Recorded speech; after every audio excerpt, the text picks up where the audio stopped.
Hello everybody, Jan Michael here, just got done playing Uncharted: The Lost Legacy. This is the newest game by Naughty Dog, and I know I typically go into the history of these game companies or the game series and myself, but I especially want to get into it with this one, because Naughty Dog is my favorite game company.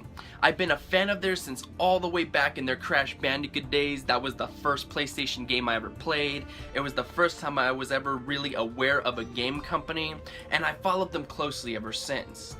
And I can honestly say, as a critic, not as a fan, that they have not made a bad game yet. So I especially go into their new games with the mindset of, okay, I need to review these things fairly, not as a fanboy. So I especially want to go into this one carefully and honestly ask the question, does Uncharted: The Lost Legacy suck? Let's find out.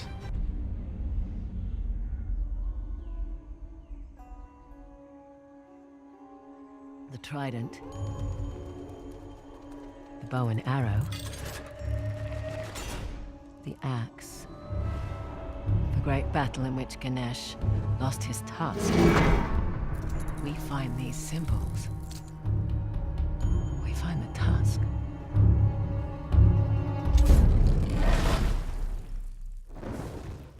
That's supposed to happen? Dunno. The story here follows Chloe Frazer and Nadine Ross. Now, Chloe Frazer is the love interest in Uncharted 2 and makes a reappearance in the third Uncharted, while Nadine Ross was one of the antagonists in Uncharted 4. Here, they've teamed up together to find a treasure called the Tusk of Ganesh, before a man named Asab finds it first for his own nefarious purposes. Now, on the surface, this is pretty much just another Uncharted game. And honestly, this is probably what holds it back from achieving great potential.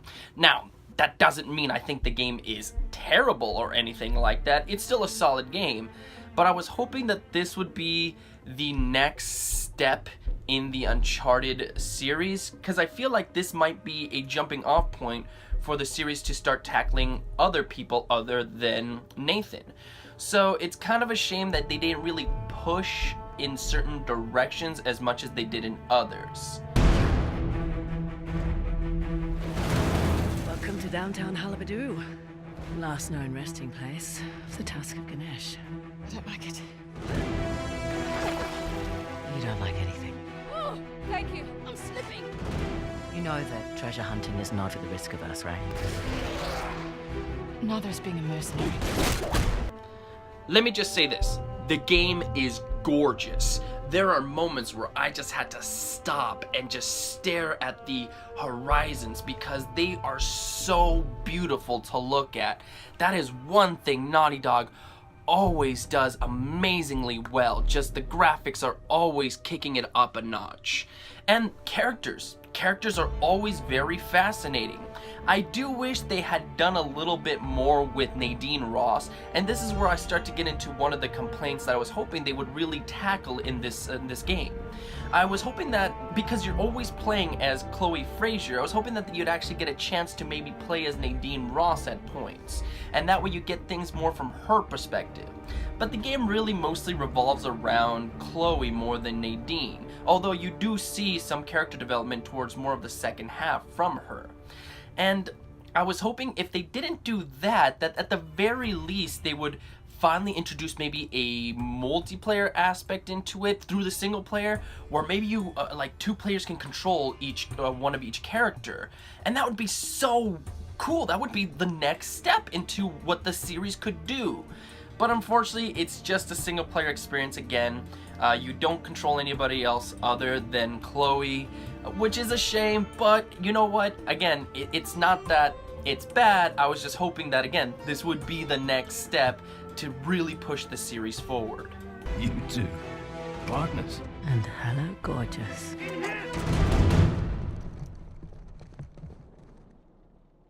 What a pleasant surprise. You want the tusk? You need my help. A thief, Collector of antiquities. a parasite, who exploits our struggle in order to fatten her pockets. So that's a no. Felt like a no. Another complaint that I do have with the game is in its enemies.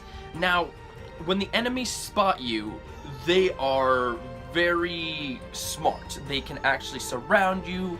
They will chuck grenades at you. They're pretty good with their aim. They will gun you down when you're in a firefight.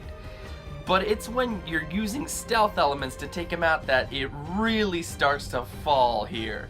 The majority of the time I've come upon a scenario where an enemy might spot me and they'll be alerted and they'll even shout out to their friends, "Oh, I'm gonna go check it out," only for them to stay in the exact same spot for a few seconds and then lose interest and go, "Oh no, it's nothing," and continue on their path.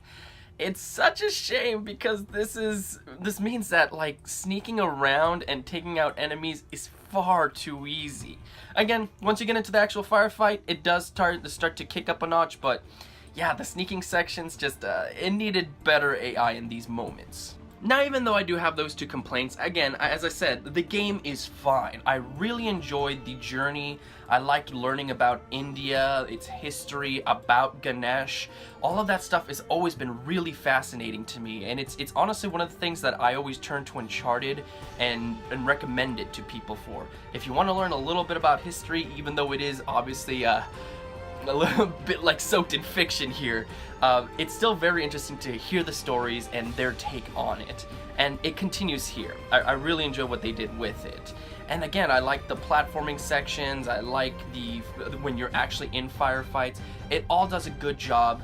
It just feels, again, a little bit too Uncharted, as weird as that might sound. Again, I wanted them to push it a little bit further. There's also multiplayer, and I'm not going to get too far into that right now.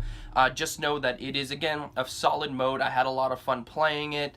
It doesn't revolutionize the multiplayer aspect. I think you're seeing a pattern here. It is fine. It is enjoyable, and I had fun playing through it, and I still go back from time to time just to play it a bit more. Admit, you are quite the schemer. You were going to sell me out, weren't you? Your history with the Saab made you the obvious choice. You lied to my face. Cards on the table. I need your help. And if you want the tusk, you need mine. So does Uncharted: The Lost Legacy suck?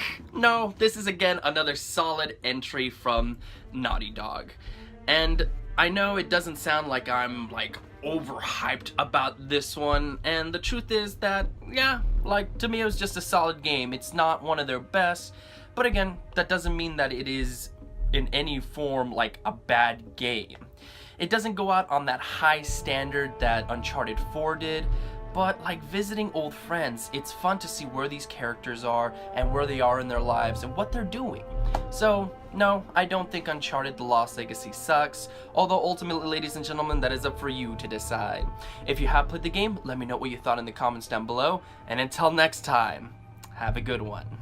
Because the limpet can't change his spots. You know nothing about me. Another casualty of war. Don't!